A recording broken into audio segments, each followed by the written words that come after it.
Hello,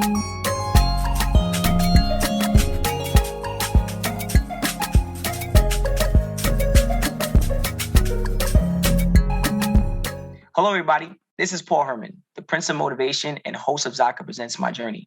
We're creating this vulnerable and positive platform where you can get inspired and motivated from different leaders from our community.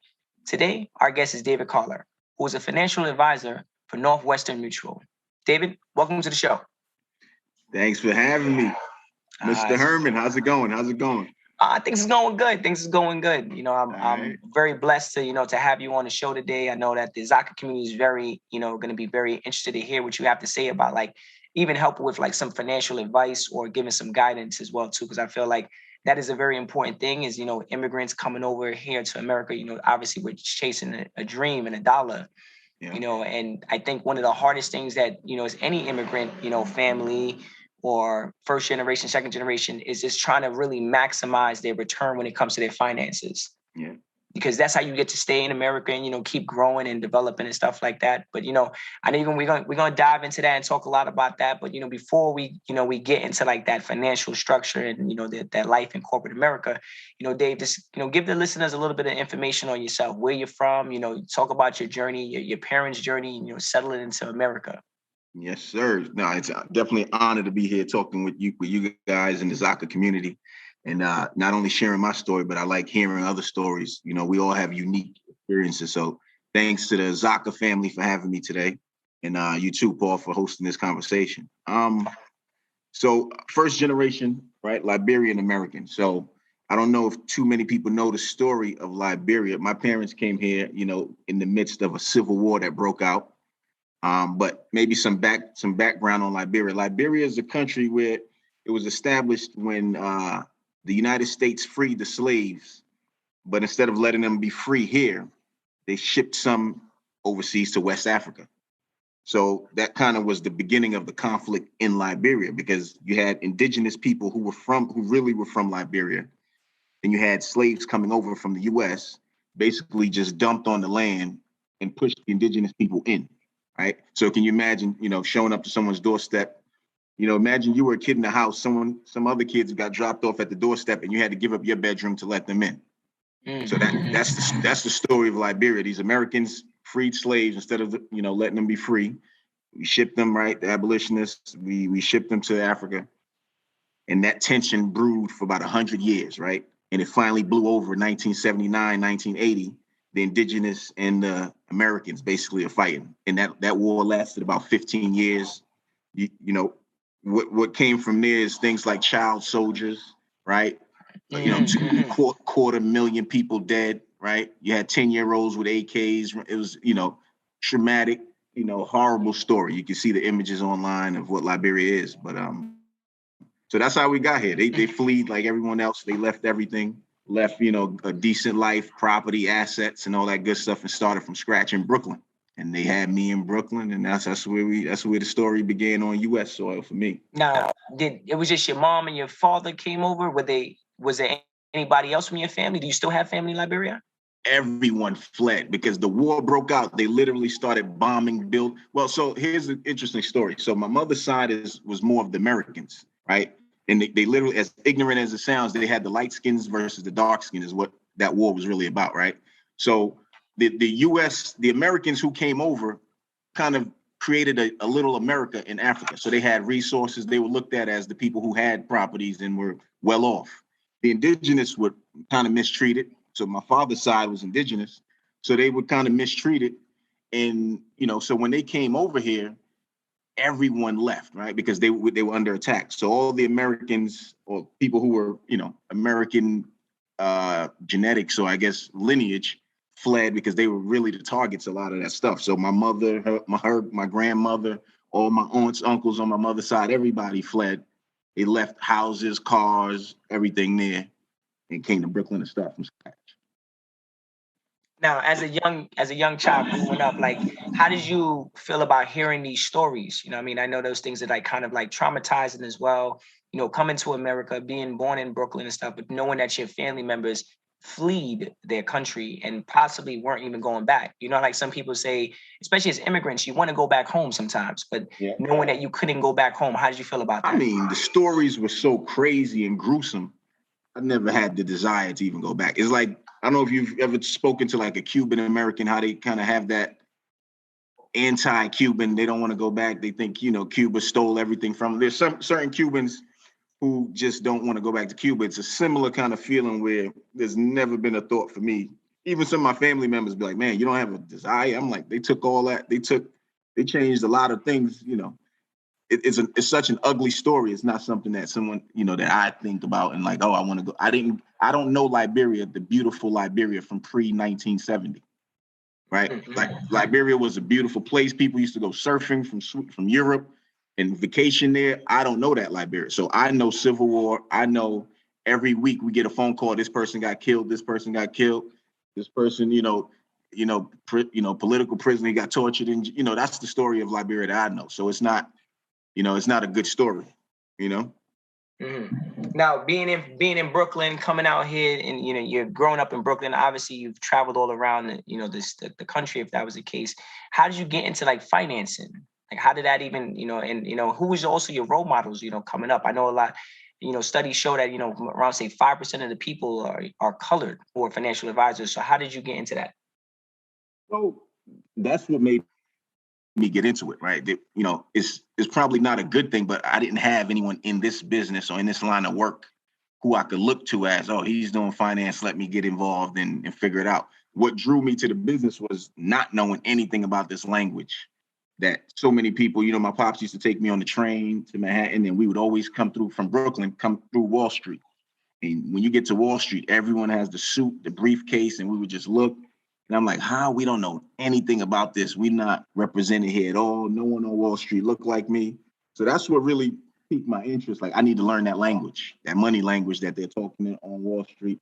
And there's no way these people are just that much smarter than us, right? So I knew there was something out there, and it started from curiosity. But I didn't have anyone that looked like me, so that probably hurt early on as far as mentors or, you know, someone to pull you in, because as you know, right, when you come in that immigrant community, the biggest problem in the immigrant community is quote unquote being outsiders, right? You don't know the system outside of, you know, the technical piece of it. So that was the hurdle, not having someone in there or not having that role model in there. Now, when you got into the whole financing, you know, thing, did you feel like you had enough information to kind of like, no one in your family had pursued that career? So like, how did you feel about, you know, embarking on something? You know, I'm not too sure, you know, some immigrant families, they say, look, you got to be a doctor, you got to be a lawyer. You know, finance, it might have not been, you know, at the top of the chain. Yeah. So how did it feel like, you know, expressing to like your family members like that's something you want to kind of get into? You know, it's funny, right? Because everyone, like you said, doctor or lawyer, those are the options. For me, you know, I was sold on being a lawyer. I had the law school picked out since like 5th grade. I knew I was going to law school, right? Going to Georgetown, and that was going to be it. You know, Big East basketball in New York was big. So it was everything, right? I was going to go to Georgetown, and I was going to be a lawyer.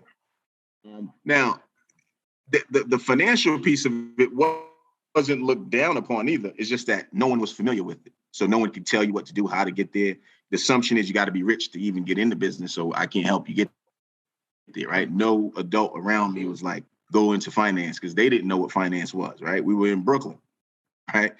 100 people in a 1-bedroom apartment, right? Trying to find a way. Then we moved up a little bit, got a little stable footing. So then we moved to Queens, right? Bought your first house. Queens was like, it was still a hood, but at least you were able to buy the house on the block in Queens, right? So we bought a house in Queens, and you know, that was the extent of the economic empowerment. Right? It was just buying a house and, you know, having 3 jobs and all that kind of craziness. But it was tough. It was tough not having someone in the finance sector, but they supported it. They just couldn't help me with advice because they never did it before.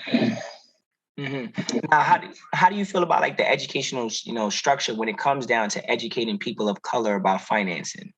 You know, that's something that, you know, in college, they break down various different classes and courses, but how do you feel about, you know, in areas where a lot of immigrants migrate to and not having that financial base or that foundation to kind of help, get them to catapult their life and their career, if that's the case? It's a good question. It's obviously lacking, but, I may say, it may not be a popular opinion, but I don't even think it's the wealth gap in this country. Let's not confuse it. It's attributed to historic, the history in this country of discrimination. It's not because we're uneducated in investments and stocks and all that good stuff. It's definitely, that's part. Moving forward, we need to participate in the financial and investment markets to compete. But the wealth gap in this country is absolutely attributed to, the history in this country, right? Before Jim Crow, from slavery all the way until now. So now, as far as the financial education, obviously we need to make up ground. So that education is even more crucial now. But the reason, again, back to that wealth gap, most people learn finances before they get to school, right? It's my grandfather left me $1 million in an insurance policy, or my great grandmother owned this farm or this house and passed it down. It's the generational piece that's almost more important than just learning about stocks and bonds and all that good stuff. So I want to make sure we do that justice and acknowledge, the generational issues that, we still got a long ways to go as far as righting the, repairing, people talk reparations and all that crazy stuff. And I agree with it. I don't know how we're going to get it done, but that's absolutely needed if we're talking how to become equal. But, very complicated, layered question. But financial education, obviously, we need more of it. All right. No one's talking about these topics in the homes in certain communities, especially in the immigrant communities. So we need it even more in the schools. But, our counterparts, they're getting it at home, actually. True. Not at school. I think that's the big difference. And I think you might have, seen some of that when you talk to us a little about your college, days and stuff like that. I know you attended Sacred Heart University, which is, predominantly, white university. How'd you feel going to Sacred Heart University? I know you had you were on the football team, probably had some scholarship, funding from your academics and sports and stuff like that. But how'd you feel about going to Sacred Heart, being connected and being around those individuals now that are getting that information from home directly? Listen, people can say what they want, man, but when you go to a school like that, it definitely teaches you some things outside the classroom. Because the school was 99.9% non-colored, right? Mm-hmm. Because there was because the demographics are what they were, it allowed me to see how the other people are doing things. So I'm happy with that experience. It was a good experience, good learning, like I said, inside and outside the classroom. Talking to some people, finding out what's normal in communities that didn't look like my community. So it was a lot of eye-opening things I learned. So I thought it was a good experience. Definitely a good experience to learn the system, learn just the culture. When I say the culture, meaning that upper middle class to high net worth culture, just learning how they do things, how they think. That was eye-opening for me. Mm-hmm, mm-hmm. And I what you're saying, you're hitting it at home right there with something that I take I really believe in. I went to a seminar, motivational seminar for Tony Robbins one day, and Tony had said proximity is key. And he said, if there's he said there's a lot of great things he's going to talk about in his conversation, but he said proximity is key. And I never forgot that. And I think back to life now, and I think back to, like this a lot of our Zaka community, our immigrant community, us as immigrants and first generation need to know that we need to take more risks to get, or more of those opportunities, step out of our comfort zone to get closer to that proximity, so we can start to hear and speak that language that they speak. And it doesn't have to mean just, that language is only spoke by a certain race. It's spoke by a certain individual that might not want to share that information. So it's very important that, we go out there and we reach and listen and try to obtain that information. And it's a very hard thing, especially when you come from a distant country. You might feel a little nervous or a little scared to kind of make that connection, but you find it through sports, you find it through, your academics, certain ways you could kind of connect with people besides just the conversation. Now, from your journey of finance before you actually became that financial advisor right now. I know you were in corporate America. Could you talk to us a little bit more about your journey in corporate America? Like, what were some of the companies you worked for, and like, what are some of the the things that you kind of took away to kind of carry on to the next thing to get you where you are right now? That's big. That's first of all, to let you know, I'm taking notes, and proximity is key. That's a loaded phrase, man. That's big. That's perfect. I like that. Thanks for that. I'm stealing that one. I'll borrow that from you. Yeah. It's just that conversation. You got me thinking. You got my mind racing. So while I have you on here and the listeners are listening, I want to make sure they get that information. No, that's big. Thanks. And again, and back to immigrants being quote unquote outsiders. So that proximity is key. Speaks to that. But to the question you just asked, my stops in corporate America. So I worked for a few of the, Fortune 500 giants early on, right? The GEs, Bank of America, Merrill Lynch, Morgan Stanley. And I realized I was looking, corporate America, a great place to learn business etiquette and all the, the corporate ethics and the things that's important in, American business, capitalistic business.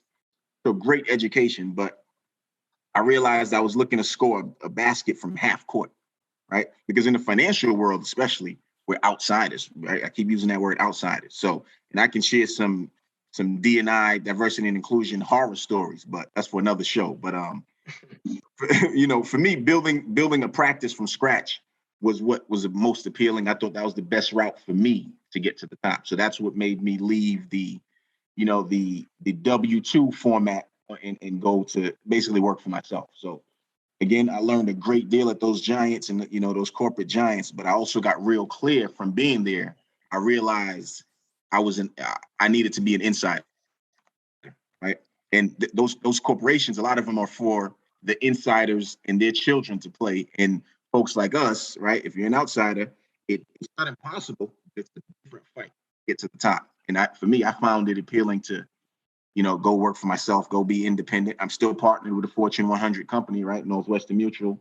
We got all the attractive things that all the other firms have, but it's the independence that they give me, and it's the partnership, right? So instead of having a boss, I just partnered with Northwestern, and they allow me to serve the community that I'm passionate about serving, and they just support me. So, I really get to create my own clients, pick and choose who I want to help, right?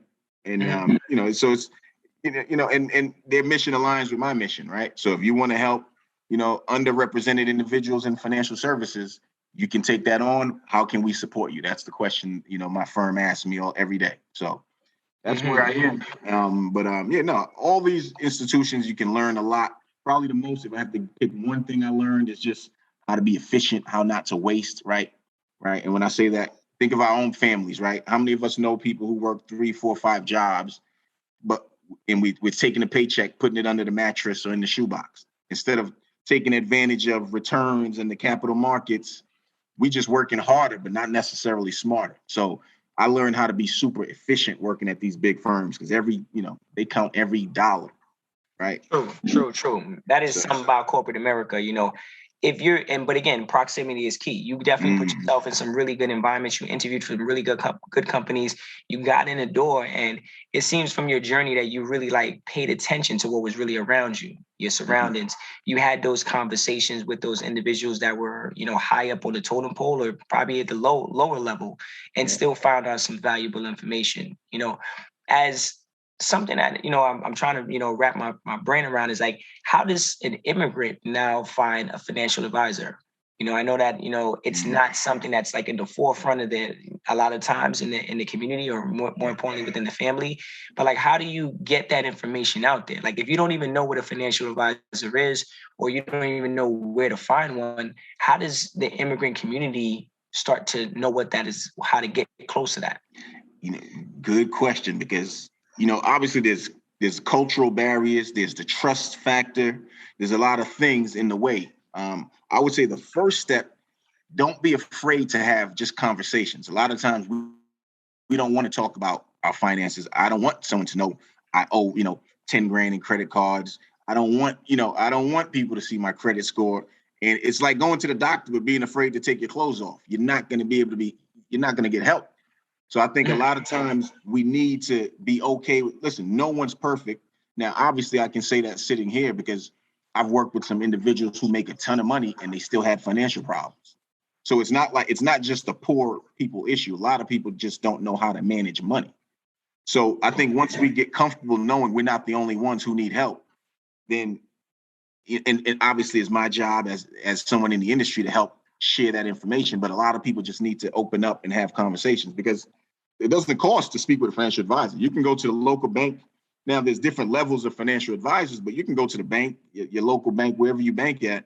There's someone in there who's licensed. There's a licensed advisor who you can ask any question in the world to. They can give you free education. It should not cost you anything, right? Now, the level may not be as deep as, some, that maybe the ultra high net worth folks are getting, but that's a starting point. Your relationship with your advisor is going to evolve, right? If you got 5,000, it's going to be a different type of relationship. You have, $1 million, it's going to be a different type of relationship. You get to 20 million. But the point is, you just having those conversations, an advisor is a good person to partner with. What doesn't cost you an arm and a leg. People often think it costs a lot, so I'm not even going to have that. I'm not even going to go see the advisor. And that's the first misconception, because a lot of it is just information, free information. And that's like, even if you think about it, this go dated back to college.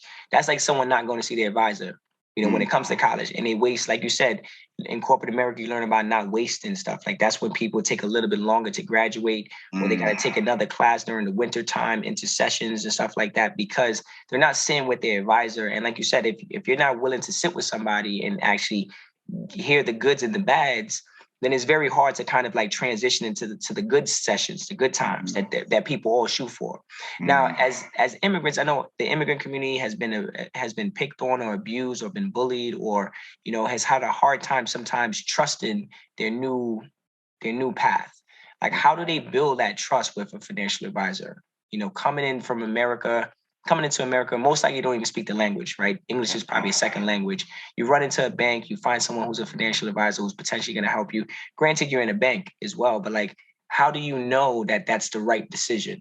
Is it a gut feeling, or is it something like a piece of paper that shows the stats of a financial advisor? It's not like an Uber ride, where it's like you got a couple stars and a couple ratings and stuff. How does an immigrant know that this is the right person for them? That's a great, I like how you put it. It's not an Uber driver, right? And in the industry, we say it's not transactional, right? This is a deep relationship. So first of all, your advisor probably should be someone you're going to like to hang out with outside of business, right? Like if you don't think this is someone I would hang out, go to a restaurant with, that's probably not the person should be your advisor, because the communication you need with your advisor needs to be like a friend can tell you, no, that's horrible, bad idea. Yes, this is good. You need an advisor who you can push back, healthy pushback, right? We used to call it healthy tension, and challenge. Advisor's not telling you what to do. The advisor should be working with you. So the first step is finding someone you think that likes you as a person, because a lot of times you'll run into someone who's just trying to charge a fee and get out the door. They don't even want to know your middle name and they're gone, right? They know your name, social, open an account, on to the next. And that's what you do not want. You want someone who's going to know you. Oftentimes the first 2, 3, 4 meetings I have with clients, we're not exchanging any money. It's conversation, right? Because if I don't really know you, I can't offer you the best advice. So I'm not going to be a good advisor for someone I don't know. So when I hear horror stories from, advisor-client relationships, it's usually a disconnect somewhere. They didn't really understand the goals of the clients they were working with. First of all, they don't look like them, so they probably didn't have that passion or that empathy towards them, right? They say 95% of advisors look like their clients, right? So if most advisors don't look like me, can you imagine, there's not too many people like us getting that type of good advice either. So you want to make sure it's a good marriage. It's not a rush into something. If the first time you meet an advisor, he's talking about write a check or move some money over, that's the first red flag, right?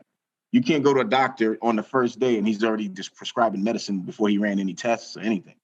So it's kind of the similar thing. That advisor relationship, it needs to be someone you can call at 8 p.m. with a question. Not everything has to be about commission or getting a check. If I don't get paid to do mortgages, but if a client has a mortgage question, part of my training is to walk them through underwriting for a home purchase, right? That's some of the things we need to be talking about.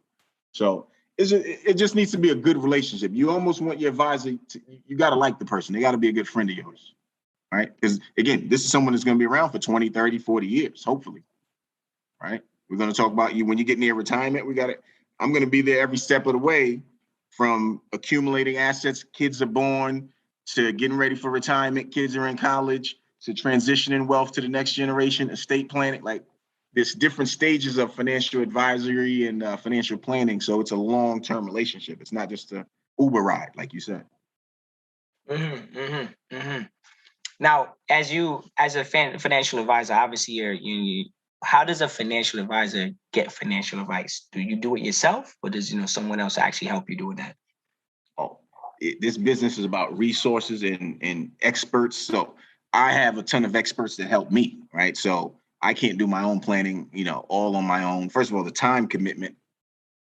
I think sometimes you need outside eyes, that's part of what this business is about. Because a lot of my clients, right, if I'm working with an attorney or someone with a PhD, I don't claim to be smarter than every one of my clients. But the reason they need me is time, right? It's more efficient to work with an advisor. I could go on YouTube and learn how to do stitches on my leg, but I go to the doctor and get it done. They've put the years of work in, and it's just, again, it's efficient and it makes sense. So most of my clients, I can tell you right now, these people have done a great job in their careers. They don't need me because I'm smarter than they are. They need me because it's time. It will cost them, and time is money, right? The time it'll take them to try to do it, it will pull them from what they do best. So most people need me because I'm going to take work off your lap. I'm going to help you organize your resources, right? And I'm going to help you be disciplined and take emotions out of it. That's the hardest piece of it. Being your own advisor, it's hard to separate emotionally when the markets are up and down and you start doing things and, going against the grain, when they tell you to take emotions out of it, it's almost impossible to do it. So everyone has an advisor. But many people on Wall Street have advisors, even though they do it for a living. I mean, that's just how the business is, right? Okay. Now it's good to know, because I know sometimes people are like, well, I could do it on my own. And I feel like that's the reason why I was trying to kind of pull that question out of you, or that answer out of you, is because I know immigrants might come over, first generation might be like, well, we're going to do it our way, the way the family has always done it, and like you said, the family is probably, which, as immigrant community, we probably have learned over the many years, work 4 or 5 jobs, put the money under the bed. And that's how our financial advisors have taught us, our grandparents and parents' parents, you know what I'm saying? But now you've kind of changed that culture, or trying to change that culture within the community, by saying, look, still do that if you need to, but also use this as another reference, another option. And don't be afraid of that other option. It's education at the end of the day. Just when people learn it, I think they know what they're missing out on. The numbers are pretty glaring, right? So, but again, it's part of the burden is on the advisors to educate and build that trust. So it's not always the client or the prospect, or the immigrant's fault because they don't trust the industry. The industry is giving a lot of people reasons to not trust. So as an advisor, it's up to us to build that trust. Now, as a financial advisor, you are one of few African Americans, that are actually in that field in a sense. How do you feel about that, going to work every day? Like, how do you feel about that? If there is any type of pressure, or, knowing that you have not just the best interest of the people who are sitting in front of you, but you have to have the best interest of, that community. People coming from, Liberia, or just African American males, if that was the case. How do you feel about that, being a leader? That's important to me. I anytime I meet a young person, I'm telling, I was charged with recruiting and expanding the Merrill program in Baltimore, right? And trying to do diversity recruiting. And a lot of people just didn't even think they could be involved in this business. So I spend a lot of time letting people know, like, trying to build some confidence and let them know this business is absolutely, something we should be involved in, even though the numbers say something different.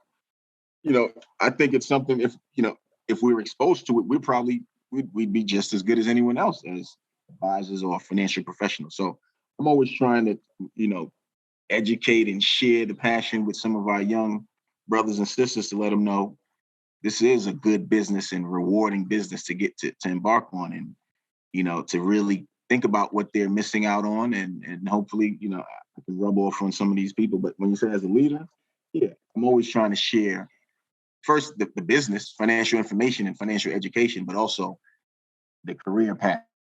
I think obviously the more of us that are in the business, then the more of us become clients, right? Because again, we look like our clients. All right. So come on, Paul, you need to get involved too. We're gonna turn you into an advisor one day.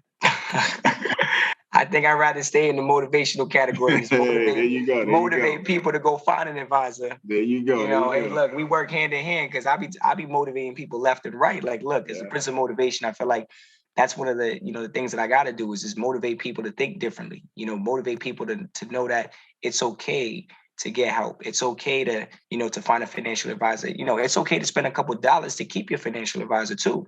Yep. People might say, look, I'm spending $100 a month on this financial advisor and I'm not seeing those results that I want to see. But as we all know, just like anything in life, everything is an investment, especially for the things that you really want to see a crazy return on, a really nice return on. You got to invest. And, you might have to spend a couple of dollars. You might have to spend a couple of times sitting down with your financial advisor to kind of get to know those things, such as like Roth accounts, IRAs and the 401ks. These are things that you're going to find out over time. And I'm hoping that, a lot more of our immigrants and our first generation people listening, are taking will soon just take advantage of that if they're not doing it now.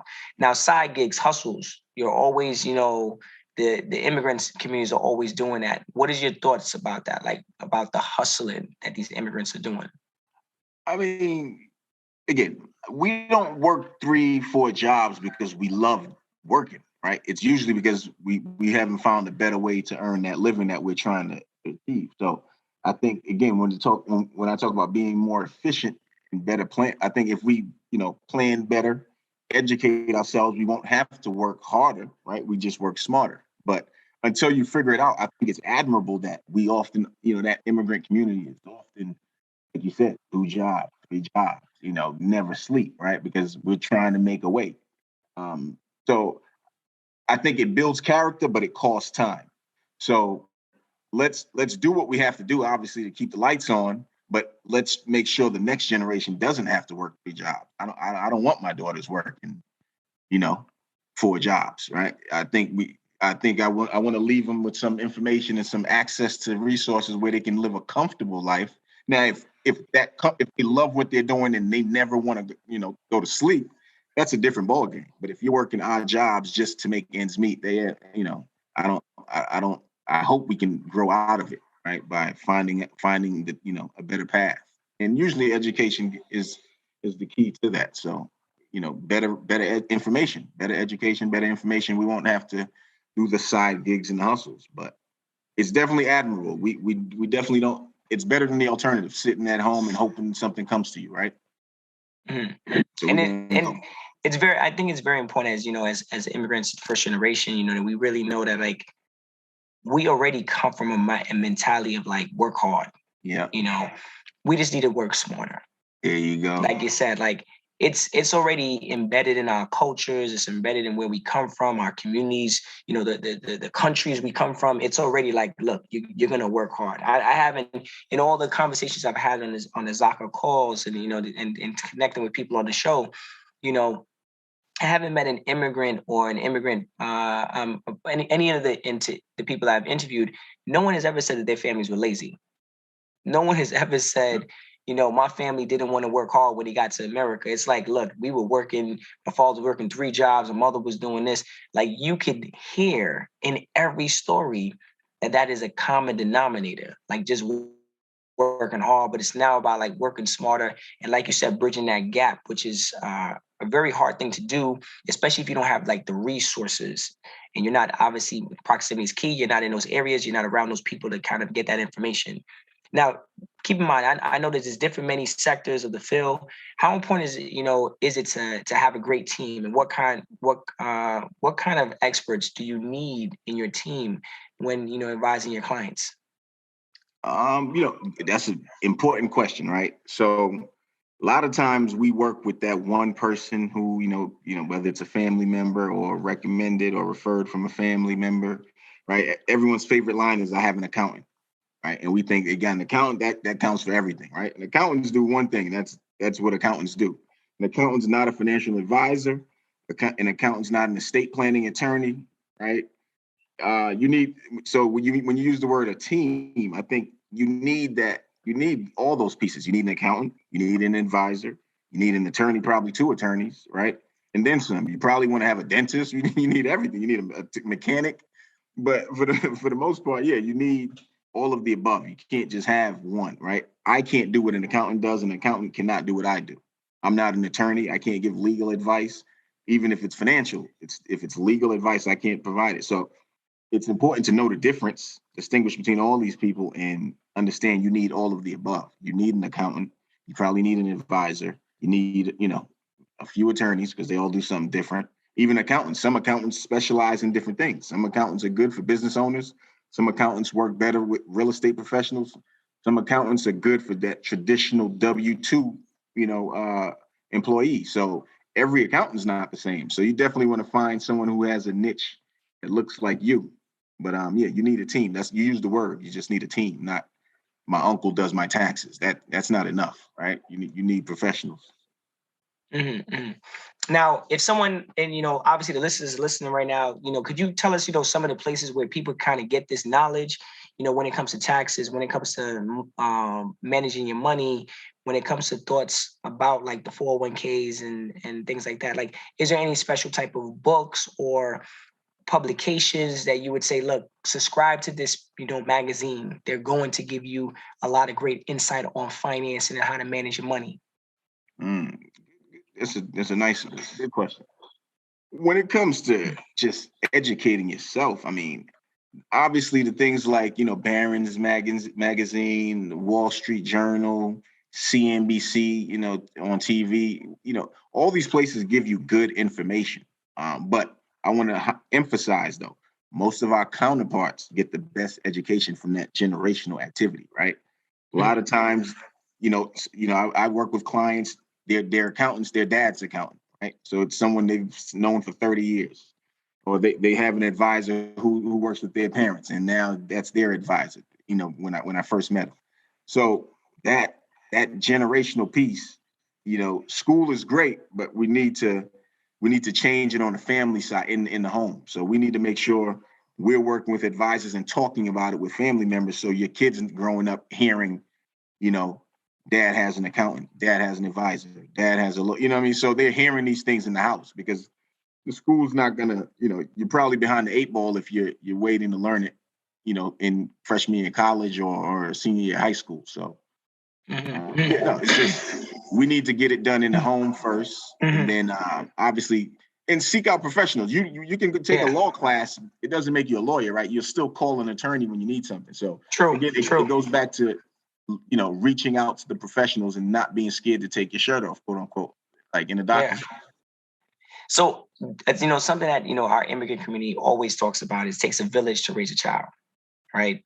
And you're hitting something very deep right now where you're saying, like, it starts at the home. Like, we have to make sure in our communities and in our homes that we're really educating our kids and our nephews and our nieces, anyone younger than us, during, Christmas dinners and Thanksgiving dinners. I remember, we would just sit down and just talk about just life in general, but we need to probably be educating during those moments, information. So I know, like you, for example, you're probably sharing this information with your family on a regular day basis and giving those individuals. How do you feel when you work with someone and help them see like their growth, within their financing?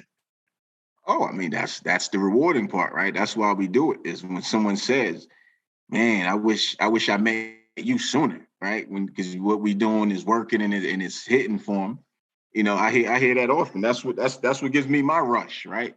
Is when I work with that family, and it's, I have some clients, they want to make me food, or they're gonna send me some wine because they like, meeting me, and they never heard the stuff I told them before. And in my head, I'm like, it's kind of sad that they haven't heard this information prior to getting to me. I mean, I'm happy I got to them, but it's a shame sometimes that, it took them, this person's 55 years old telling me this is the first time they've heard X, Y, Z.